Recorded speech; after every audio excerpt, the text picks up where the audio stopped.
오늘 우리에게 주시는 하나님의 말씀은 고린도후서 4장 1절에서 6절까지의 말씀입니다. 고린도후서 4장 1절에서 6절까지의 말씀입니다. 제가 가진 성경책 신약성경 289쪽에 있습니다. 읽겠습니다. 그러므로 우리가 이 직분을 받아 긍휼하심을 입은 대로 낙심하지 아니하고 이에 숨은 부끄러움의 일을 버리고 속임으로 행하지 아니하며 하나님의 말씀을 혼잡하게 하지 아니하고 오직 진리를 나타내므로 하나님 앞에서 각 사람의 양심에 대하여 스스로 추천하노라. 만일 우리의 복음이 가리였으면 망하는 자들에게 가리어진 것이라. 그 중에 이 세상의 신이 믿지 아니하는 자들의 마음을 혼미하게 하여 그리스도의 영광의 복음의 광채가 비치지 못하게 함이니 그리스도는 하나님의 형상이니라. 우리는 우리를 전파하는 것이 아니라 오직 그리스도 예수의 주 되신 것과 또 예수를 위하여 우리가 너희의 종된 것을 전파함이라. 어두운 데에 빛이 비치라 말씀하셨던 그 하나님께서 예수 그리스도의 얼굴에 있는 하나님의 영광을 아는 빛을 우리 마음에 비추셨느니라. 아멘. 아멘. 할렐루야. 말씀의 제목을 함께 읽습니다. 시작. 낙심하지 않는 세 가지 신앙. 다시 한번 읽습니다. 낙심하지 않는 세 가지 신앙.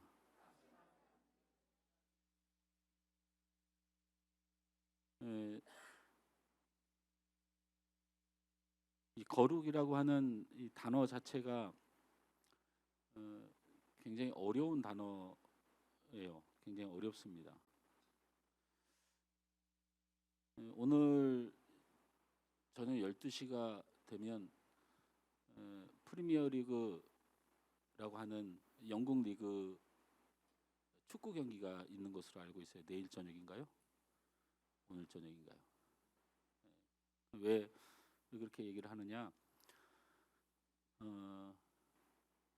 지금 유럽 리그 세계 그 축구 리그 중에서 가장 베스트한 리그를 우리가 프리미어 리그라고 얘기하고 EPL이라고 이렇게 부르는데, 그 리그에서 우리 토트넘에 있는 손흥민 선수가 역사적인 기록을 할 수 있는 마지막 기회가 있는 날이죠.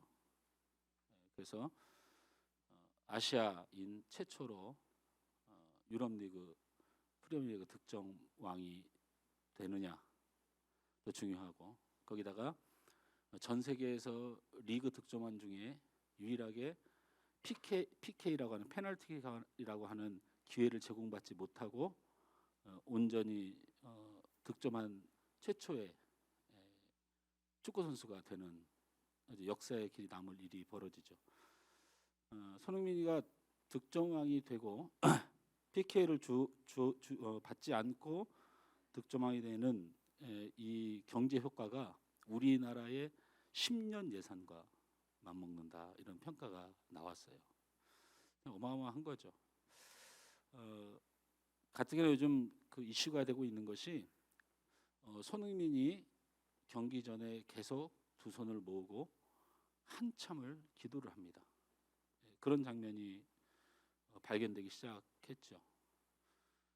그래서 그 손흥민이 왜 기도를 할까 사람들은 모르죠. 그런데 손흥민 기도라고 포털사이트에 치면 손흥민은 원래 옛날부터 그렇게 기도를 해왔어요. 그런데 그 기도의 자세를 보면 그 사람의 종교가 무엇인지를 가늠케 해요. 손흥민이 어떻게 기도할까요? 경기 전에 두 손을 아래로 가지런히 내리고 한참을 기도하죠. 종교마다 기도하는 모습이 다르지만 그 장면은 누가 봐도 그리스도인의 기도입니다. 그렇죠? 제가 뭐 축구 얘기를 해서 뭐 흥미를 끌려고 하는 것은 아니고요. 이 축구를 보면 참 혼자 잘해서는 아무 소용이 없구나라는 생각이 많이 들어요. 특히 이 토트넘의 축구를 보면 진짜 수비들의 문제가 많아요. 우리 축구를 좋아하는 사람, 우리 저기 홍규가 옛날에 축구 좀 했어요. 그래서 지금 다른 교회하고 축구 시합 한번 하려고 지금 계획을 하고 있어요. 축구 선수 출신이라. 그래서 꼴보기 싫은 목사 하나 찾아가지고 아주 그냥 코를 납작하게, 예, 죄송합니다. 어쨌든 그래서 이 프리미어리그 축구 중에 토트넘의 경기를 보면 세계적인 공격수들과 미드필드 진을 구성을 했는데도 참 수비에서 어이없는 실점을 많이 해요. 그래서 이 수비가 답이 없는 팀이다, 이런 게 정설인데 그만큼 모든 사람이 다 잘하는 게 참 힘든 게 축구 경기다라는 생각이 듭니다.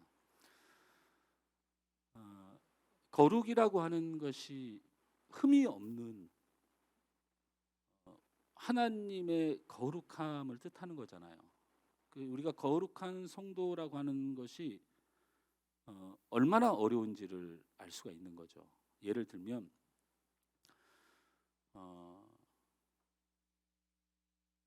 여기 우리 찬양팀이 쭉 이렇게 서 있는데 이 찬양팀이 다 하는 일도 잘 되고 그리고 봉사도 열심히 하고 기쁨도 넘치고, 그런데 어떤 한 사람이 하는 일이 안 되고 부모님이 아프고 사업이 안 되고 직장을 잃고 100명의 성도 중에 한 사람만 그런 일이 있어도 그게 온전하게 기뻐질까요? 안 기뻐집니다. 다시 말하면 여러분에게 일이 다 잘 된다고 칩시다. 100가지 일이 잘 돼도 우리 사람은 한 가지 일에 상처가 안 되는 일 때문에 이 100가지가 다 잊혀져요. 마음의 중압감으로 다가온다는 거예요. 이와 비슷한 것이 거룩함입니다. 여러분이 뭔가 모자라서가 아니에요. 무엇인가 하나가 잘 안 풀려요. 이게 잘 안 돼. 이러니까 자꾸 자신이 그리스도의 은혜를 통하여, 하나님의 은혜를 통하여 받은 존귀한 가치를 잊어버리고 그 한 가지 때문에 신음신음 하는 게 있거든요. 우리가 거룩해지고 하나님의 사람으로서 온전히 살아가는데 그 한 가지의 핵심이 뭐냐면 세상과 나의 문제입니다. 세상과 나의 문제예요. 가만히 보면요, 여러분 하나님을 잘 믿습니다. 내가 보기에는 이 정도면 정말 할 만큼 한다는 생각도 들고요. 그런데도 평안이 안 오잖아요. 그런데도 기쁨이 안 오잖아요. 마치 다른 일은 다 잘 되는데 그게 잘 안 돼서 자꾸 마음에 걸려서 거룩이 망쳐지고 평안이 해치는 것처럼, 그게 바로 세상에 살아가고 있는 나 때문에 그렇습니다. 세상의 영광이 좋아 보이고 또 나도 저 영광을 한번 누려보고 싶고, 영광이라고 하는 것은 대단한 것을 말하는 게 아니에요. 남들이 사는 만큼, 남들이 누리는 만큼, 남들이 가는 길만큼 그 정도는 해보고 싶고, 그래서 그런 생각들이 우리의 머릿속을 떠나지 않기 때문에 우린 말씀을 듣고 살아가지만 항상 마음은 번잡하고 혼란한 가운데 있어요. 이로 인해서 많은 성도들이 그리스도를 말하고 진리를 말하지만 진리 안에서의 자유를 누리지 못해요. 예수 안에서 평안을 얻지 못합니다.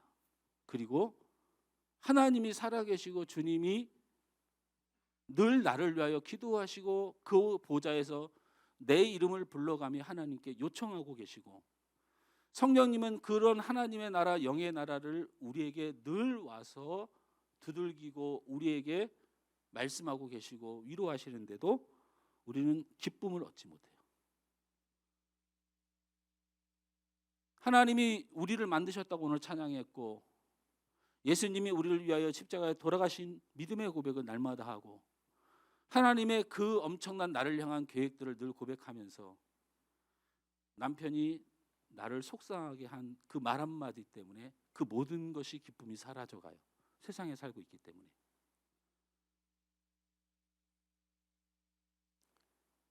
결국 우리는 진리가 아닌 것에 고개를 숙이고 타협하게 되고 그리스도보다는 세상의 힘에 굴복하는 경우가 많아지게 되는 거죠.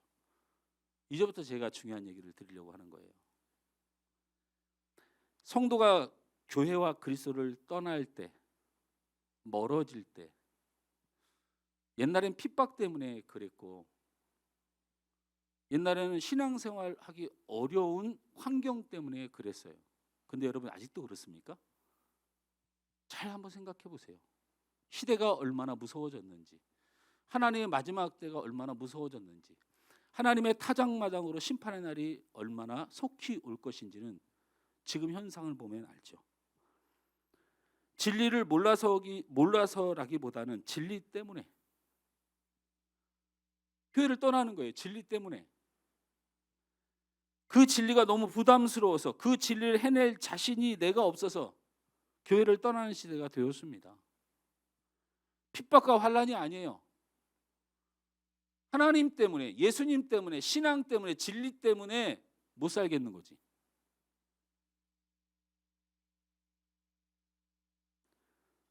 우리가 신앙생활하며 버거운 것은 하나님도 알고 진리도 알고 사실은 어떻게 해야 할지도 우리는 알아요. 그래서 요즘은 교육이 필요 없습니다. 여러분, 성도들이 하나님 앞에 어떻게 해야 될지를 모르는 성도들이 어디 있어요? 알지만 안 되고, 알지만 순종하지 못하고, 혼잡한 내 마음과 흔들린 내 마음 때문에 내가 더 정죄되고, 내가 더 힘을 잃고 내가 더 숨게 되는 거예요. 자꾸 하나님 앞에 숨어요. 하나님의 자신이 자꾸 정죄돼요. 오히려 하나님 앞에 힘을 얻는 게 아니라 더 힘을 잃어요. 이것을 우리는 낙심한 사람들이다라고 말합니다. 낙심한 사람들. 우리 옆 사람을 축복합니다. 말씀으로 일어납시다. 말씀으로 일어납시다. 말씀으로 살아냅시다. 말씀으로 힘을 냅시다. 우리 1절 말씀을 우리 다 같이 한번 읽습니다. 함께 읽습니다. 시작. 그러므로 우리가 이 직분을 받아 긍휼하심을 입은 대로 낙심하지 아니하고. 여러분, 이 말씀에 큰 비밀이 숨겨져 있습니다. 그래서 이 본문 4장 1절을 풀어낼 것인데, 우선은 사도 바울은 낙심할 수밖에 없는 두 가지의 현실과 상황들을 맞이하게 됩니다. 첫째는 주를 위하여 살고 예수를 믿고 사는데 세상에서 잘 안 돼요. 바울이 낙심할 수밖에 없는 일인 거죠. 잘 안 될 뿐만 아니고 결국은 나중에는 감옥에 갇히고 나중엔 순교를 하게 되죠. 세워진 교회는 좀 잘 됩니까? 여러분, 바울이 죽은 뒤에 고린도 교회가 세계 역사에 남는 위대한 교회가 서게 되는 거지, 바울이 주를 위하여 힘써 일하고 사랑할 때는 교회가 전혀 안 변합니다. 최악의 교회가 되죠. 쉽게 말하면 예수를 믿고 예수의 복음을 위하여 생명을 바쳐 사는데 바울이 세상에서 볼 때 제대로 안 돼요. 그러니까 많은 사람들이 바울을 욕하고, 너 그 대학 나와서 너 그렇게 살다가 너 그렇게 하다가 네가 잘된 게 뭐냐고 물으면 할 말이 없어요. 바울이 예수를 위하여 살지만 세상에 나가선 실패한 사람, 안 되는 사람이 되는 거예요. 그러니까 바울이 낙심할 수밖에 없어요. 둘째는 신앙생활이 잘 안 돼요. 왜 신앙생활이 안 되냐면 세상 사람들은 그래도 바울을 조금 두려워해요. 그리고 존경도 해요. 참 대단하다. 예수를 안 믿고 기독교인이 아니어도 바울을 존경하는 마음이 있고 두려워하는 마음이 있어요. 더군다나 유대인들은 바울을 손도 못 대요. 왜? 두려움이 있어요. 저 사람 보통 사람이 아니다. 로마 시민권을 아무에게나 주나? 예수를 안 믿는 사람은 그 정도 대우를 하는데 말이죠. 교회에서 성도들은 바울 알기를 우습게 알아요. 실제로 바울을 가장 힘들게 해요. 성도들이 오히려 바울을 더 힘들게 하고 더 큰 상처를 주고 일할 맛이 안 나게 만들어요. 바울은 주를 위하여 살고 주님의 사람으로 살고 주님의 일꾼으로 사는 하나님의 사람이었는데 세상에서 잘 안 돼요. 신앙에서도 잘 안 돼요. 낙심할 수밖에 없는 상황을 만나게 됩니다. 그런데 바울은 오늘 본문을 다시 보면 나는 낙심하지 않는다라고 말합니다. 낙심하지 아니하며. 바울의 세상적 성공 때문에 낙심을 안 하는 게 아니고, 나중에 성도들이 바울한테 잘해줘서 낙심을 안 하는 게 아니고, 바울은 그런 일로 낙심하지 않는 세 가지 이유를 오늘 본문에서 설명합니다. 제가 말씀 서두에도 말씀드렸다시피 우리가 만족하고 우리가 세상을 접하며 살아가면서 하나님의 은혜 가운데 날마다 살 수 없는 이유는 우리가 기쁨을 누리고 우리가 만족을 누리는 조건 중에 99가지가 다 마음에 들어도 한 가지 때문에 무너지는 내 심장, 내 마음, 내 인생이거든요. 이런 걸 안다면 최소한 누구의 지혜로운 설명을 안 들어도 세상에서 만족하는 게 얼마나 어려운 것인가를 알게 될 거예요. 엄마가 건강합니다. 아버지가 건강합니다. 가족이 잘 됩니다. 오늘 아침에 기분이 되게 좋았습니다. 모든 조건, 오늘 뭐 전철도 빨리 왔습니다. 차도 안 막혔습니다. 예? 너무나 좋은 조건, 컨디션도 좋습니다. 잠도 푹 잤습니다. 회사 딱 들어갔더니 옆에 있는 직원이 꼴보기 싫은 말 한마디 합니다. 그럼 그 앞에 좋았던 건 의미가 없어요. 하루 종일 내가 이 인간을 어떻게 죽일까? 내가 이 인간하고 어떻게 같이 직장 생활할까?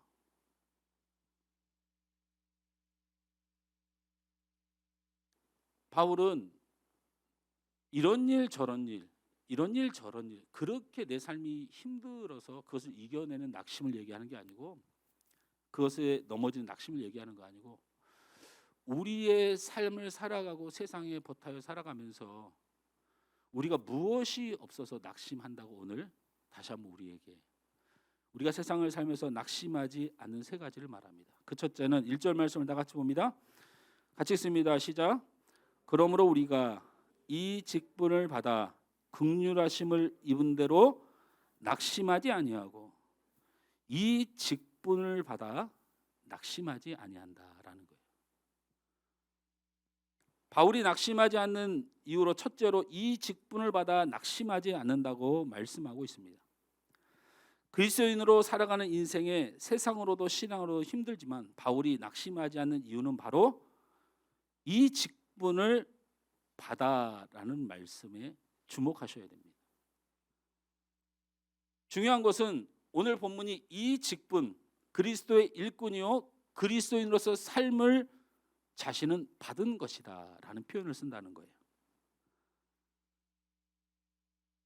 바울이 이 직분을 받아 낙심하지 않는다고 말한 참된 의미는 내가 노력하고 자격이 있어서 가진 것이 아니고, 하나님께서 하나님의 일을 하려고 나에게 맡겨주신 직분이다라는 사실을 잊지 않고 있다는 거예요. 이게 왜 중요합니까? 결국 내 직분은, 나의 그리스도인의 삶은 내가 살려고 선택한 것이 아니고 하나님의 일을 위하여 나를 그렇게 부르시고 일하시려고 나를 그리스도인이 되도록 하나님이 우리에게 주시고 그것을 나는 받은 것이다 라는 표현을 쓰는 겁니다. 낙심은 자기 일에 실패했을 때 주어지는 것이죠. 바울은 이건 내 일이 아니라고 생각합니다. 이건 누구의 일이다? 하나님의 일이라서 낙심을 안 하는 거예요. 내 일이면 벌써 실패하는 인생이에요. 자신이 내 일이면 바울은 벌써 삶에서 실패하고 세상에서 실패하고 신앙에도 실패한 사람이에요. 근데 바울의 머릿속에는 그게 내 일이 아니에요. 누가 주신 거예요? 하나님이 주신 거예요. 그러니까 그 실패를 자기가 책임질 이유가 없고 그 일에 대해서 실패니 성공이니 말할 필요가 없어요. 왜? 하나님이 주신 것이기 때문에. 여러분이 그리스도인 된 것은 하나님이 주신 것이에요. 그러니까 여러분이 잘 됐느냐 안 됐느냐로 고통받지 마세요. 왜? 그 일은 하나님께 속한 것이기에. 할렐루야? 할렐루야? 여러분이 하나님의 일과 주님의 사명을 감당할 때 잊지 말아야 될 것도, 그 직분을 여러분 하나님께 받은 것입니다. 내가 능력이 있어서 가져서 내 소유가 돼서 내가 책임져야 되는 것이 아니고 하나님께서 주셨어요. 그러니 하나님께서 하실 일이에요.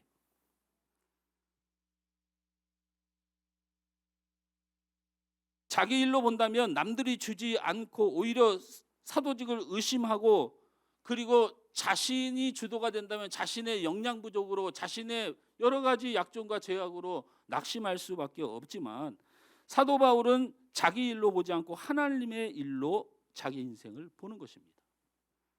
그리고 자신은 단지 맡은 자라는 표현을 자주 얘기하죠.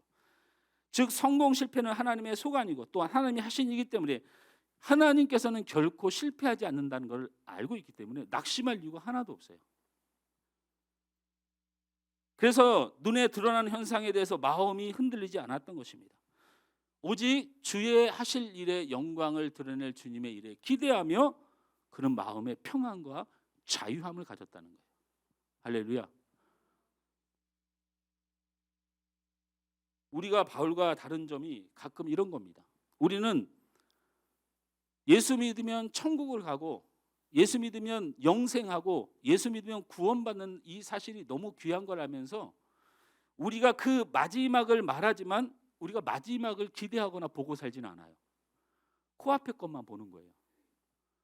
하나님이 여러분의 인생을 통하여, 우리 하늘소망교회를 통하여 예수 믿는 사람들을 부르신 모든 목적을 하나님이 이루어 가실 그 마지막 때의 영광을 우리는 믿고 의지하고 사는 사람에도 불구하고 우리는 그것을 알지만 그것을 보고 살진 않아요. 이렇게 저만 보는 거죠. 코앞에 닥친 상황만 보는 거예요. 주께서 함께 하신다고 말하고 주님을 보지는 않아요. 주님이 나와 함께 하신다고 늘 고백하면서 현상과 문제가 생겼을 때 그때 주님을 보지 않아요. 그것만 봐요. 근데 바울은 아니에요. 자신의 세상에서의 실패와 환난을 보지 않아요. 성도들은 상처를 바라보지 않아요. 나를 있게 하시고 나를 부르시고 내게 이것을 주신 분은 하나님이시기 때문에 이건 내 일이 아니니, 그건 섭섭한 건 하나님이 하실 일이고, 그것이 하나님의 실패고 그것이 하나님의 섭섭함이지 나는 하나님의 일을 맡은 자일 뿐이다.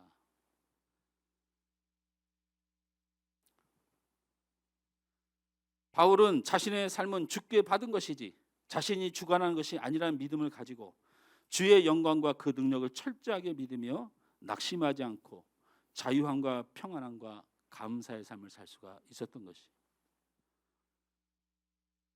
두 번째로 바울이 낙심하지 않는 이유에 대해서 1절 말씀을 다시 봅니다. 함께 읽습니다. 그러므로 우리가 이 직분을 받아 긍휼하심을 입은 대로 낙심하지 아니하고 라고 말씀하고 있어요. 긍휼하심을 입은 대로 낙심하지 않는다는 거예요. 이 긍휼하심을 입은 대로라는 이 단어에 아주 중요한 의미가 내포되어 있어요. 여러분, 바울이 어떤 사람입니까? 열심으로 하나님을 위한다고 하면서 앞장서서 그리스도를 대적했던 사람입니다. 얼마나 그리스도를 대적하는데 앞장을 섰느냐. 그리스도인들을 잡기 위해서 체포영장을 들고 예루살렘에서 출발을 합니다. 공회에서 체포영장을 받은 거죠. 유대인들의 처결권은 유대의 종교 지도자들과 제사장들에게 있으니까 그들을 죽이기 위해서는 그들의 허락이 필요했죠. 로마의 허락이 필요한 건 아닙니다. 받아서 다메섹이라는 데를 갔습니다. 여러분, 다메섹이 어디 있습니까? 다메섹은 여러분 지도를 나중에 보면 예루살렘에서 다메섹까지 가려면 요단강을 짧은 거리로 건너는 게 아니고 가장 긴 거리로 건너야 됩니다. 그리고 요단강 끝자리 북쪽에 최북단 쪽에 가면 갈릴리 호수가 있습니다. 그 갈릴리 호수를 지나고 이스라엘의 최북단 산이라고 하는 헐몬산이라는 산을 지나야 있습니다. 이 다메섹이라는 곳에서 바울이 무엇을 하러 갔냐면 예수 믿고 그리스도인들을 잡아서 죽이려고 가는데 그 열심이 어느 정도였냐면 예루살렘에서 요단강을 지나고 갈릴리 바다를 지나고 헐몬산을 넘어서 다메섹이 있어요.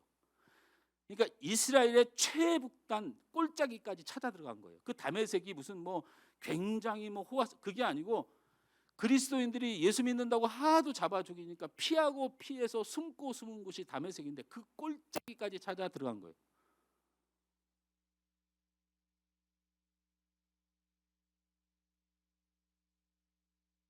예수 믿는 사람을 잡기 위해서 이스라엘 구석구석을 찾아다니다가 다메섹 언덕에서 부활하신 주님을 뵙게 됩니다. 그래서 잠시 눈이 멀게 되고 그 육신의 눈이 멀고 육신의 눈의 허물이 벗겨지면서 영안이 열려서 그리스도 예수를 만나게 됩니다. 그때서야 바울은 내가 지금까지 무슨 짓을 한 거지라는 통곡을 하기 시작합니다.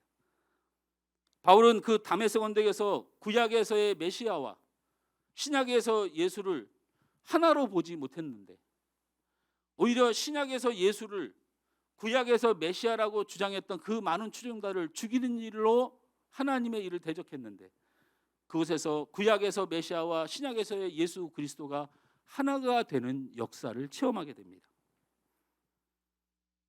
그러면서 그는 자신이 저질렀던 하나님을 향한 무도한 악행들에 대해서 자복하게 됩니다. 그리고 그는 그 모든 것들을 배설물로 여긴다는 표현을 하게 됩니다. 왜 그렇습니까? 왜 배설물입니까? 돈을 벌었는데 하나님을 대적하는 사람으로 살았고, 돈을 벌었는데 하나님을 떠나는 사람으로 살았고, 명예를 가졌는데 하나님을 대적하는 사람으로 살았고, 명예를 가졌는데 하나님을 욕보이는 사람으로 살았고, 지혜를 가지고 하나님을 가장 가슴 아프게 공격했고 치밀하게 그리스도를 핍박했던 자이기 때문에 내가 돈을 보고 내가 명예를 가지고 내가 지혜로워서 세상에서 이렇게 잘 산들 그 모든 것을 통해서 하나님을 가장 배도하는 자로 살았으니 그것이 곧 모든 것이 배설물이다. 하나님 앞에 이게 무슨 의미가 있냐, 여긴 거예요. 물질이 귀하지 않다, 가정이 귀하지 않다, 직장이 귀하지 않다, 여러분 삶이 귀하지 않다, 그런 표현이 아니에요. 이런 것들을 많이 가지고 예수 믿는 사람을 죽이고 그리스도를 핍박하는 일로 살았던 자기의 인생의 추함을 고백하는 것이죠. 그래서 그는 그런 죄악 가운데 주님을 만나고 하나님 앞에 이런 신앙으로 삽니다. 나는 하나님의 긍휼로 사는 사람이야. 하나님이 나를 불쌍히 여겨서 사는 사람이야. 이렇게 말합니다. 이것이 바울이 낙심하지 않을 수 있는 가장 큰 기초가 되는 바울의 신앙입니다. 왜 이것이 가장 큰 기초가 될까요? 하나님께 용서받을 수 없는 자기가 얼마나 큰 국률함을 입은 존재이고 자기는 마땅히 심판받고 하나님의 버림받아 마땅한데 그럼에도 불구하고 하나님이 내게 이 예수 그리스도를 증거하라는 이 존귀한 사명을 맡겨주시고 이 영적 직분을 맡겨주시니 내 인생을 통틀어서 온 우주의 영광을 통틀어서 이것만큼 귀한 것이 없다고 여기는 바로 그의 마음속에 특권 의식이 생긴 거예요. 하나님이 나를 특별히 사랑한다, 하나님 나를 특별히 여겨주신다라고 하는 이 특권 의식이 그의 마음속에 자라나게 된 거예요. 이 얘기는 긍휼함을 입은 자로 멈추는 신앙과 완전 다른 얘기입니다. 너 죽을 죄인이니까 잔소리하지 말고 해. 예수님이 너도 너 같은 죄인도 용서했는데 너 뭘 이렇게 잘났다고 남을 위해, 이런 얘기하는 거 아닙니다. 이런 얘기로 우리의 신앙을 가두려고 하는 얘기가 아니고 그 죽을 수밖에 없는 그 죄악 무도한 자신을 어떻게 이렇게 예수의 이름을, 구원자 이름을, 메시아 이름을 선포할 수 있는 이 귀한 직분을 주신 것이니 이게 얼마나 귀하고 나에게 특별한 것이냐고 하는 참된 믿음을 가지게 된 거예요. 그래서 여러분, 바울은 흔들 수가 없어요. 하나님이 나를 귀히 여기시고 나를 특별히 사랑하시고 나에게 이 존귀한 직분을, 나 같은 죄인을 사용하셨다는 이 특권 의식은 사업이 안 된다고 신앙이 무너지는 사람이 될 수 없습니다. 가정에 어려움이 있고 내 삶에 어려움이 있다고 해서 무너지는 신앙이 될 수가 없어요. 아무도 건들 수 없는 사람이 되어져 가는 거죠. 이 특권은 누구도 견줄 수 없는 것입니다. 그러니까 아무리 세상과 육체의 연약함과 환경의 공고함이 그를 무너뜨린다고 할지라도 그 평안과 은혜를 깨트릴 수가 없는 거예요. 깨트릴 수가 없습니다. 바울이 그리스도인의 삶을 멈추지 않았던 이유, 그 환난과 문제 속에서도 멈추지 않았던 이유, 바로 이 영광스러운 그리스도인의 특권에 대하여 늘 큰 감사와 은혜가 있었다는 겁니다. 할렐루야, 할렐루야. 여러분 존귀하신 하나님의 백성이고 여러분의 생명 하나를 구원하기 위해서 그 하나님이 십자가 달려 죽으신 존귀한 자들인데, 그거 좀 세상 사람들이 힘들게 하고, 그거 남편이 좀 힘들게 하고, 아내가 좀 힘들게 하고, 내 인생 조금 더디고 잘 안 되는 일이 있다고 한들 여러분의 가치가 어디 사라집니까?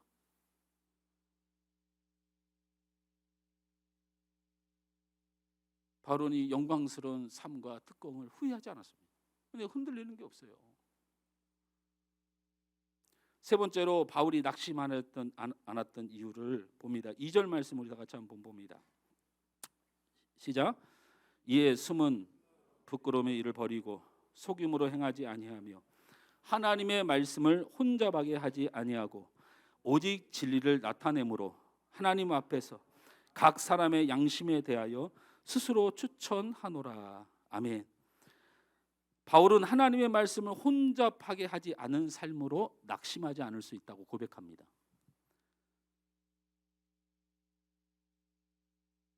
이건 무슨 얘기냐면, 바울은 지금 내가 무엇을 위해서 사는지에 대한 기준이 분명했다는 거예요. 그게 뭐냐면 진리로 사는 것이 최고로 잘 사는 거라, 하나님의 말씀으로 사는 것이 최고로 잘 사는 거라 여겼기 때문에, 내가 가난해도 진리로 사는 것이고 말씀으로 사는 것이었고, 내가 옥에 갇혀도 지금 말씀으로 살고 진리로 사는 것 때문에 생긴 일이고, 내가 말씀이 내 안에 엉망으로 뒤엉킨 게 아니고 하나님의 이 거룩하신 진리로 내 인생이 사라지고 있다면 내가 낙심할 이유가 없다는 거예요. 이해가 되십니까? 여러분, 기복신앙과 복음신앙이 막 섞여져 있어요. 여러분 진리로 써야 됩니다. 진리로. 예를 들자면, 실례로 들자면, 여러분 기도가 무엇입니까? 기도가 뭐예요? 향기로운 기도라고 얘기했어요. 그 향기를 누가 맡습니까? 여러분 기도는요, 향기로이 올려드리는 거예요. 그 향기를 누가 맡죠? 하나님이 맡으십니다. 다시 말하면 좋은 냄새를 맡는다는 거예요. 하나님이 기뻐하시는 일이, 하나님이 그 기도, 여러분이 기도하는 시간을 통하여 하나님이 몹시 기뻐하는 일이 일어나는 것이 기도라는 것입니다. 근데 그 기도 안에 하나님이 기뻐하는 것이 얼마나 있습니까? 여러분의 욕심으로 가득 채우고, 여러분의 탐욕으로 가득 채우고, 여러분의 불평으로 가득 채우고, 여러분의 그 살인하고도 남을 그 미움으로 가득 채워서 하나님 앞에 그걸 기도라고, 그걸 향기라고, 인간의 썩은 냄새를 다 담아서 기도하고 있어요. 기도는 하나님이 기뻐하시는 일이죠. 내가 기뻐하는 게 아니고 하나님이 원하시는 거예요. 왜? 하나님의 뜻을 우리에게 알게 하시는 것이 기도예요. 여기에 잘 기억해야 됩니다. 그러면 우리가 뭐 달라고 기도하면 안 되나요? 우리가 문제를 놓고 기도하면 안 되나요? 왜 그러세요? 철없이. 제가 안 된다고 얘기하나요?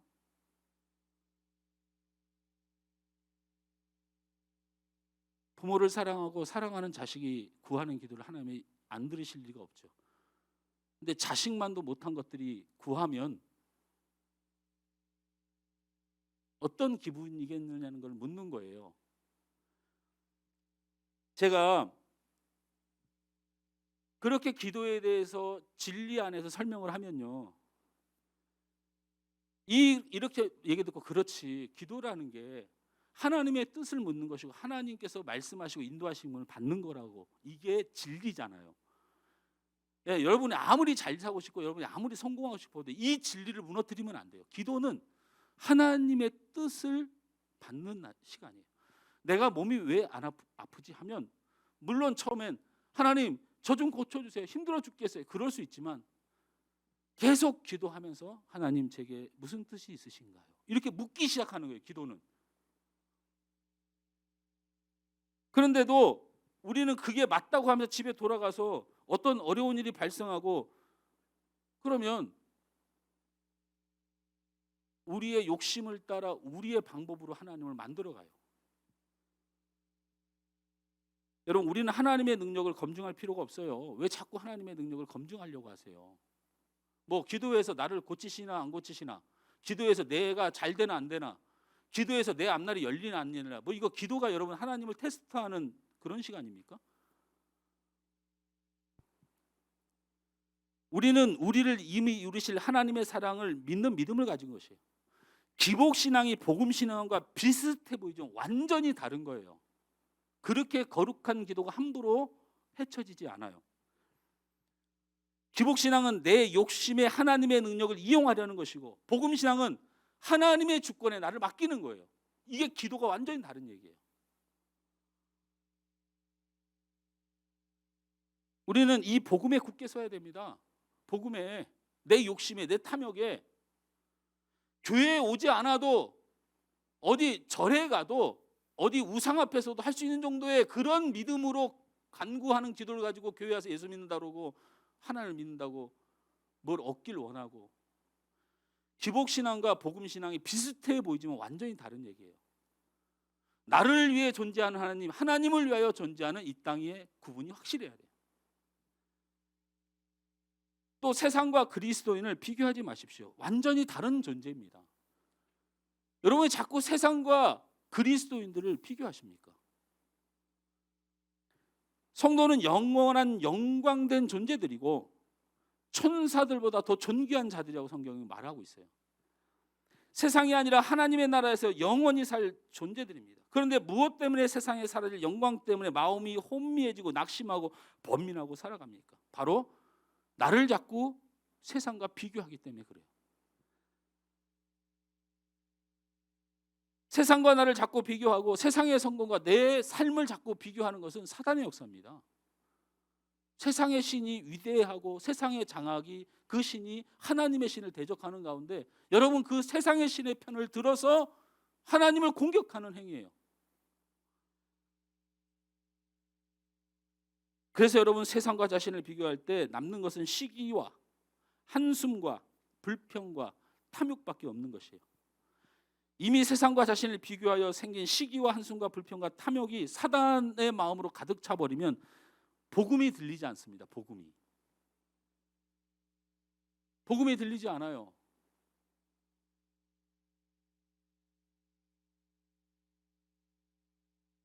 이렇게 복음이 세상과 섞여버립니다. 여러분, 이단이라는 게 뭡니까? 이단이라는 걸 무슨 교리 설명을 제가 해야 됩니까? 이단은 딱 한 가지 원칙을 가지고 있습니다. 복음과 육신의 욕심을 섞어버리기 시작하면서 이단이 생긴 거예요. 이단이 생긴 겁니다. 하나님만 바라보고 말씀만 바라보고 진리만 바라보고 현상을 바라보지 않고 이루실 하나님을 기대하며 나를 사랑하시는 믿고 살아가면 됩니다. 그런데 거기보다 더 큰 욕심으로 하나님도 무시하고 내 욕심을 이뤄낼 구멍과 잔꾀를 부리다가 생겨나는 것이 이단입니다. 이단이에요.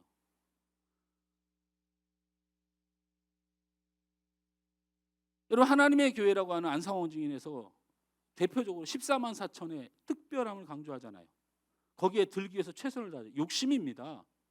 14만 4천이 하나님께서 구원할 모든 자를 표현하는 불특정 다수에 대한 숫자임에도 불구하고 그것을 숫자로 판단해서 거기에 들기 위해서 그 욕심에 천국도 가는 욕심을 부려요. 여러분, 이단은 다른 거 없습니다. 진리와 육의 욕심을 혼합하면 이단이 됩니다. 우리 교회도 이단이 될 수가 있고요. 여러분의 신앙도 이단적일 수 있습니다. 가짜가 판을 치고 이단이 판을 치면요, 이단을 연구하고 이단에 대해서 궁금해하지 마세요. 이단을 진짜 잊고 막을 수 있는 방법은 한 가지밖에 없습니다. 진짜 복음을 아는 거예요. 진짜 복음. 뭐 이렇게 피곤한 길을 멀리 돌아가시고 그 불안정한 전투를 합니까? 혹시 이 자리에 신천지가 있으면 일어나 주기 바랍니다. 봐요, 안 일어나잖아요. 그 숨겨진 베일을 벗길 수가 없습니다. 그걸 어떻게 찾아다니고 어떻게 경계하려고 그래요? 필요 없어요. 여러분의 남편의 문제, 여러분의 가정의 문제, 여러분의 앞날의 문제, 진짜 이번 한번 딱 해결해 주면 예수 잘 믿겠습니까? 정말 그러면 제가 금식기도 할게요. 여러분 지금 소원하는 한 가지 딱 들어주면 다시는 그런 투정 안 부릴 자신이 있습니까? 저는 자신이 없어요, 솔직히. 지금 제 소원이 있는데요, 제가 바라는 게 있는데 요거 풀어줘도요 얼마 지않아서 또 다른 문제 생기면 그때 은혜 잊어버리고 또 그렇게 답답해하고 힘들어할 거예요. 저는 그런 인간이에요. 언제까지 여러분의 인생과 여러분의 앞을 가로막는 상황들 때문에 진리를 붙지 못하고. 바울이 왜 낙심하지 않았는지 고백을 담은 바울의 고백이 있습니다. 디모데후서 4장 7절 말씀을 다 같이 읽습니다. 다 같이 시작. 나는 선한 싸움을 싸우고 나의 달려갈 마치고 믿음을 지켰으니. 이 말이 무슨 말이냐면 바울은 진리를 위해 살았다는 거예요. 내 욕심을 위해서 산 적 없고 내 만족을 위해서 산 적 없고 내 인생은 주의 진리를 위하여 최선을 다하여 살았다는 거예요. 이 진리의 말씀을 붙들고 살았다는 거예요. 그러니 내가 무슨 낙심을 할 일이 있냐? 내가 왜 현상에, 내가 왜 내 욕심에, 성도들이 나에게 아이고 바울 선생님 안 해줬다고 내가 진리를 붙들고 산 사람이 거기서 무너져야 되겠냐? 디모데후서 2장 15절 말씀 다 같이 읽습니다. 시작. 너는 진리의 말씀을 옳게 분별하며 부끄러울 것이 없는 일꾼으로 인정된 자로 자신을 하나님 앞에 드리기를 힘쓰라. 디모데에게 바울이 보낸 편지 아닙니까? 뭐라고 말합니까? 디모데야, 진리를 붙들고 살고 네가 그 말씀을 붙들고 실행하면 그것만 하나님께 드리기 위해서 평생을 살아라. 너를 칭찬하고 네 편이 되어지고 네 만족을 누린 삶을 바라보고 살지 말고 네가 하나님의 말씀대로 진리에 순종하여 피를 흘리게 싸운 그 삶을 그 진리를 위한 삶을 살았던 것을 하나님 앞에 드리는 기쁨과 감사로 살아가라. 사도 바울은 바로 진리의 말씀과 그 말씀이 자신의 삶과 환경에서 육의 욕심과 탐욕으로 변질되지 않기 위하여 그는 진리를 위하여 사투하며 사는 그 삶에 대하여 후회함이 없고 그래서 그는 낙심할 것이 없는 것이죠. 우리 중고등부 친구들 서울대 가고 최고로 유용하고 대단한 것을 얻은 바울처럼 그렇게 성공한 삶을 살았다고 하더라도 말씀을 잃고 진리를 잃어버린 우리들의 부끄러운 삶이 하나님께 드려지면 그건 살아도 잘 사는 게 아니야. 비록 나는 연약해서 부족하고 실패하고 넘어질 수도 있고 또 하나님의 은혜로 잘 될 수도 있지만 그 어떤 자리에서도 진리를 살면 낙심할 이유는 없는 거야. 일이 잘 안 되는 거하고 낙심하는 거하고는 완전 다른 얘기야. 말씀 마칩니다. 다시 한번 말씀드리지만 더 이상 신앙생활이 우리의 육적 꿈을 이루는 수준의 시대는 지나갔습니다. 하나님의 이 역사를 주관하시는데 이 시대는 여러분 70년대 우리 기독교인이 거의 없을 때 우상과 세상의 신이 사람의 손을 들어준다는 이 나라에 하나님 특별한 은혜를 주셔서 병든 자가 낫고 예수 믿으면 잘 되는 역사가 있었는지 몰라도 지금 여러분 그런 시대에 안 살고 있다는 걸 기억하셔야 돼요. 바울이 살고 있는 그 핍박의 시대, 환난의 시대, 그리스도인으로 숨을 못 쉬고 사는 시대.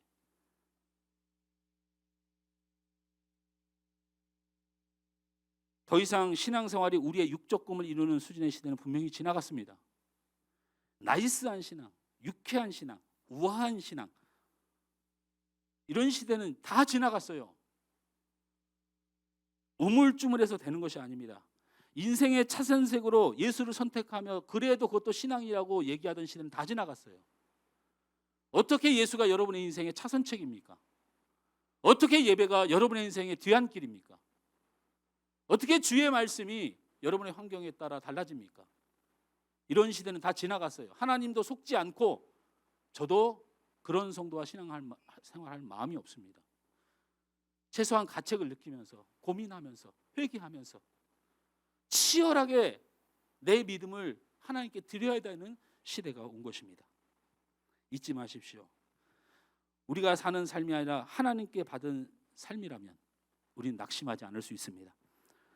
우리의 삶은 그리스도의 영광스러운 삶이요, 우리의 사명은 하나님이 주신 특권이라고 분명히 여긴다면, 전쟁하다가 질 수도 있죠. 영광스럽게 실패합시다. 하나님의 사람으로서 사는 것이 우리에게 가장 영광스러운 것이에요. 우리는 세상과 섞이고 세상과 비교하고 세상과 타협하며 사는 사람들이 아닙니다. 진리를 지키고 진리에 살고 그 말씀이 내 인생을 지배하도록 살아가는 참 그리스도인들인 것을 잊지 마십시오. 지금 이 시대는 하나님이 여셨습니다. 삶과 목숨을 바쳐 그리스도인으로 살아내는 시대가 되었음을 기억하십시오. 오늘 이 찬양 함께 드리